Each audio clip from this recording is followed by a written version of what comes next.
And this is the beat literature, and actually really beat refers to the literary form. Beatniks is more the whole culture, and that's a later term. The beats were already running around loose for some time before Herb Caen coined the term of beatnik off of Sputnik.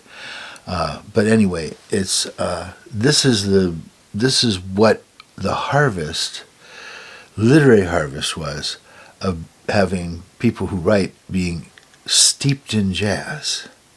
And I once asked Allen Ginsberg from the audience, because I'm sure it was being taped, that he came up with a bunch of people at Columbia University, which is across the sidewalk from Harlem, and so they heard the jazz that was going on in the mid to late 40s, which is the bebop. And so they were heavily influenced by that, and then they did their literature and their poetry that was influenced by that. And I asked him, well, what about, instead of coming from the literary world and dipping your feet in jazz, what about the people who came from jazz and were dipping their feet in the literary world? And I said, in particular, Lord Buckley and Ken Nordine were jazz. And anyway, I consider that to be jazz poetry. I consider The Virgin Forest to be jazz poetry by the Fugs.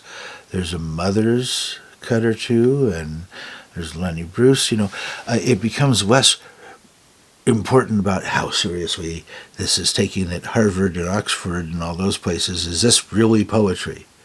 Yeah, it strikes a nerve. It swings because it's jazz bass. So anyway, and you're not supposed to go through this in one sitting. You couldn't possibly. But, over the course of the next few weeks or months or something like that, you can learn basic hip of the beat situation and how that language and how that music affected them. But it's interesting. Alan's response to my question was, well, I don't know what Ken Nordine was, but it wasn't poetry. And he said, and Lord Buckley's just a comedian. And okay, but Alan suffered from academia envy. Towards the end, he really, the beats that were so rejected by academia, really, probably through the 70s even, but in the late 60s. It was, that was not literature. That's why I called it kiddie literature. They said it was, well, they didn't say it was shit, but that's what they meant. It wasn't shit. It was the shit is what it was. And it's important.